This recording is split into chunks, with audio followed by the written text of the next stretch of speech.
Eggplant. なすび。うん。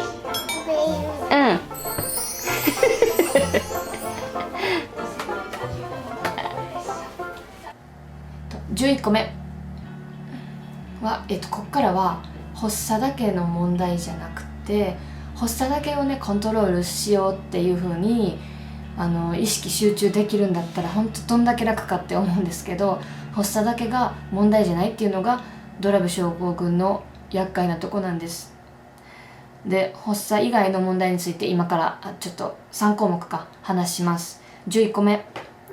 発作が増える、1歳頃から発達が停滞したり遅れが目立ってきますと言われています。例の場合だったら1歳いや10ヶ月の時には捕まり立ちして、伝え歩きかもうしてたんですよ。そこまでは順調だったんかななんですけど、そっから一人で立つっていうことがもうずーっとできなくて、結局独り立ちちゃんとできるようになったのが今2歳3ヶ月なんですけど、ほんとちょっと前かな、2歳ちょっと前で一歩出たのもそのあたり。そっからもうなかなか歩行に関しては特に伸び悩んでるとこではあります。いいか、こうやな、12個目12個目は筋肉が弱いです。筋肉が弱いことによってどんな症状が出るかって言ったら、1個はこの辺とかの筋肉が弱いからなのか、手先がちょっと不器用であるとか、そういう方もいらっしゃるみたいです。で、あと結構大半の子に見られるのが体幹、ここの体幹が弱いっていうことです。だから体幹が弱いことによってと、あと他にもいろんな原因があると思うんですけど、そういうことも体幹が弱いっていうこともありで、歩行ができるようになってもこういうような感じで歩行の失調っていうんですけど、揺れる、歩行がふらつくことがドラベ患者さんの多くの子に見られます。で、例に関しては体幹も弱いんですけど、それプラス足の筋肉もすごい弱いみたいで、足の筋肉が弱いことで足首が普通だったらこうまっすぐちょっと表せない怖い表せないこういうふうに足の首がなってなきゃいけないんですけど、こうやって曲がっちゃって、だから内側にばっかりで歩いちゃう。扁平足の特にこう内側に曲がる外反扁平足っていう風な感じで、足が曲がっちゃってるんですね。だから歩行するにも一人で立つにもすごいバランス取るのが難しいみたいで、それには特別な装具とかそういうのも必要になってくるみたいなんですけど、例の場合はそんな感じで足の筋肉もすごく弱いです。13個目、多動傾向や自閉傾向を持ち合わせることが多い。14個目、療育、つまり、簡単に言ったらリハビリが必要であるです。療育っていうのはどんなんかって言ったら、発達がちょっと、正常に発達している子よりも遅れがちな子がその子たちにこう追いつくために行く習い事じゃないけど、学校みたいなところです。で、それが必要っていう風にして聞くと、今はまだ正常に発達しているお子さんをお持ちのお母さんとかお父さんは、いや自分の子供は療育とかなくてもちゃんと発達できるって思うと思うんです。私もそうだったからすっごく気持ちわかります。でも療育を一つ言わせてください。療育をとにかく嫌がらないでください。早く行けば行くほど絶対にお子さんのためにはなると思います。私もレイもっと早くから療育に行かせとけばよかったなって今になって思います。レイが行き始めたのはもうだいぶ歩行のスタートが遅れてきてた時からだったので、行っってほんと1ヶ月でいきなり数パッパッパって出るようになったんですよ。だからもっと早くから行って連れて行ってあげてたら、もうちょっと早く歩行も獲得しただろうし、歩行も安定したんじゃないかなとか、足の問題もそこでもっと早くに分かったのにな、何かもっとしてあげれたのになっていうの後悔がいっぱいいっぱいあるぐらいです今は。だからとにかく嫌がらないで、少しでもドラベ症候群の可能性があるっていうのであれば、療育を視野に入れてほしいなって思います。じゃあいよいよラストです。ラストは15個目。15個目はなんか私偉そうに聞こえるかもしれないけど、私からのメッセージみたいな感じです。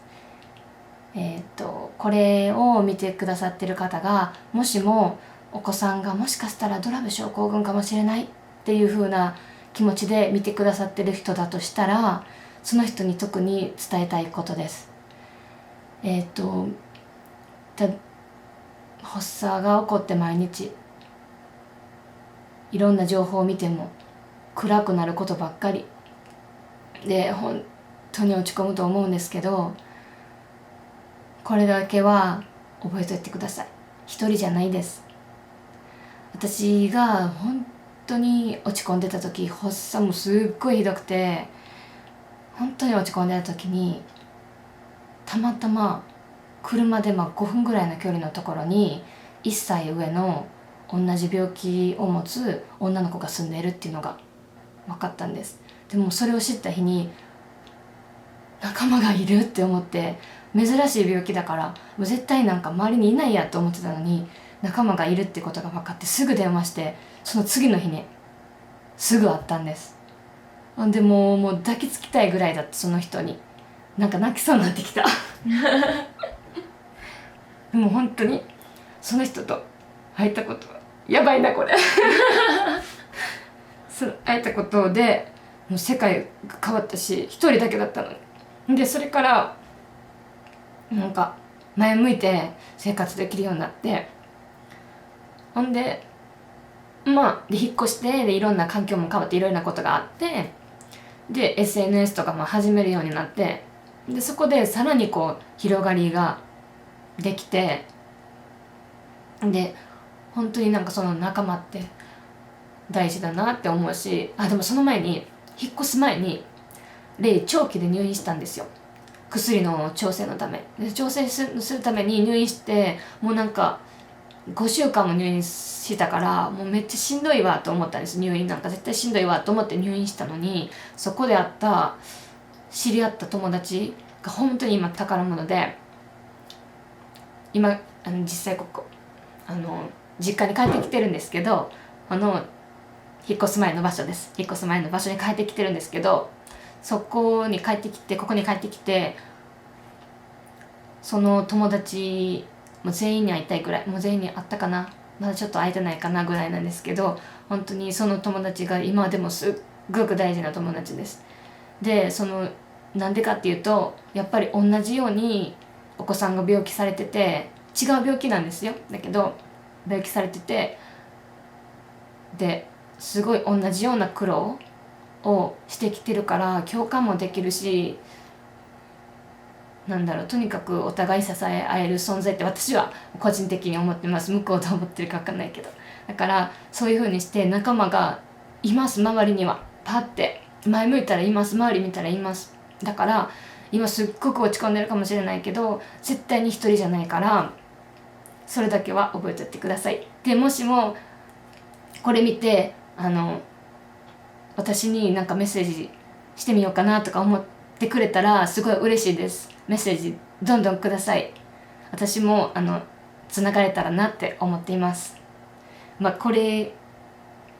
が15個目です。ちょっと偉そうなことを言ってすいません。まだ新米ドラベママなのにね、ちょっと偉そうなことを言いました。これが15個目です。Thank you for watching our video. If you guys have any questions or requests, please leave a comment below. And also, if you guys have learned something new about Dravet syndrome from this video, please hit that like button. Is it here? Here. Yes. Like button. Thank you. Ray Ray. 怖い。怖い怖い。動画見てくれてありがとうございました。何かコメント、感想、質問、リクエストなどあれば下にコメント欄に残してください。お願いします。ひゅー。そして、もしもドラブ症候群について新しく知ったよとか、あ、そういうことだったんやとかいうことがあれば、どうぞ Like、いいねボタンを押してください。バイバイ。レイ